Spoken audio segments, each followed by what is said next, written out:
Dhe ne një çështje sot do ta kuptojmë dallimi mes pejgamberëve të Allahut dhe të dërguarve, apo në që i thojmë nebi wa rasul.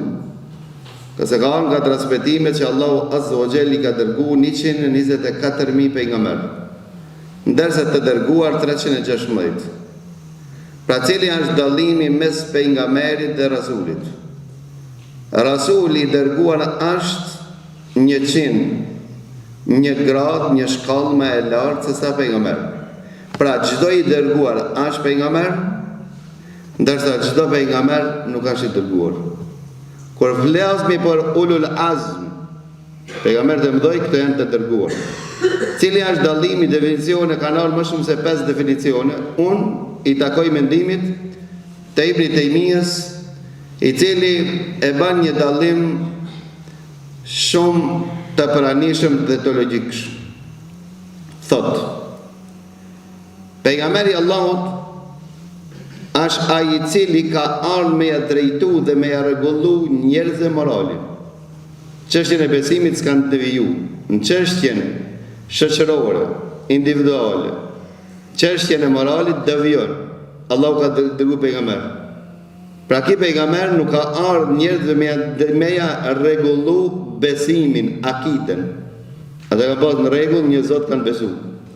Kanë besu në libre që e Allah. Kanë besu në pejgamber të Allahut. Mirë po, i kanë lënë pas dore praktikimin e normave, mesazheve të Allahut. Kjo është pejgamber.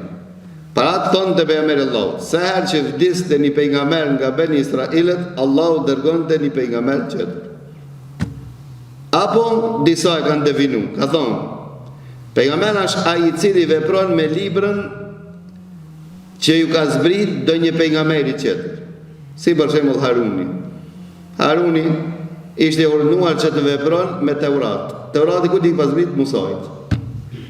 Pra, kjo është pejgamber. Pejgamberi i cili është porositë që t'i fton njerëzit, popullin e vet, që ta fton, që ta përmirëson moralin praktik, ndërsa në çështjen e besimit nuk ishin ata problem. Ndërsa i dërguar si thot Ibn Taymija është ai i cili ka ardhur njerëzve që rregulloje çështjen e besimit dhe moralit. Pra ai që ballafaqohet me kufrin dhe shirkun. E tash unë po pyes. Cili është i dërguar i parë që a ballafaqu me kufrin dhe shirkun? Është Nuhi. Para ta mos ngatrohen punët, që këtë vene në hadithin e shefatit që thojnë të Nuhi a.s. shkojnë njerëzit dhe i thojnë ti e i dërguar i Allahut i parë. Do më thonë Ademi s'ka qenë pejgamber. Ademi ka qenë pejgamber. Mirë po Ademi ka qenë pejgamber, nuk ka qenë i dërguar. Për çka se fëmijët e Ademit kanë qenë njerëz besimtar, amo kanë dërgja, kanë bëjë gjuna. Për këtë arsye, Ademi a.s. ka qenë pejgamberi Allahut. I bari, apo në kohën e parë që shfaqen idhujtaria, shirku, kufri, devijimin, çështjen e besimit dhe në kohën e Nuhit. Cili është i dërguar i parë, që Allahu e ka dërguar njerëzve për t'ia rregulluar çështjen e besimit të Nuhit a.s. Gjithashtu ka qenë dhe Ibrahimi, i dërguar i Allahut për shkak se njerëzit i adhurojnë idhuj. Ka qenë dhe Musai, për shkak se Beni Israilet e adhurojnë viç. Ka qenë dhe Isai, për këto pejgamber të mëdhej të dërguarit, dhe ka qenë Muhammedi sallallahu alaihi wasallam. Pra idhujtaria nga dishullin arabik pa depërtu, mirë po nuk do të thotë që vetëm idhujtaria dominonte nga dishullin arabik. Kishte edhe besime tjera. Dhe këtë duhet ta kuptosh sonde pse Muhammedin sallallahu alaihi wasallam e ftonin me këtë nofk, me këtë lakab. Pse Muhammedit i thojshin Ibn Ebi Kepsh. Ke lexuar? Thoshin ki është Ibn Ebi Kepsh, gjali Ebu Kepshës.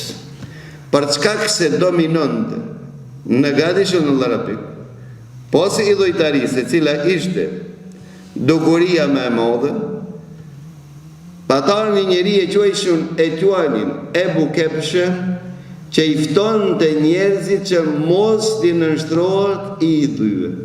Mirë po t'i adhuroj yjet. Yjet i konsideron të Zot. Pra, Ebu Kepshe, në kohën e vetë, i kundishtonte politeistët e Mekës dhe i thonë të atin se ju një të devijuar.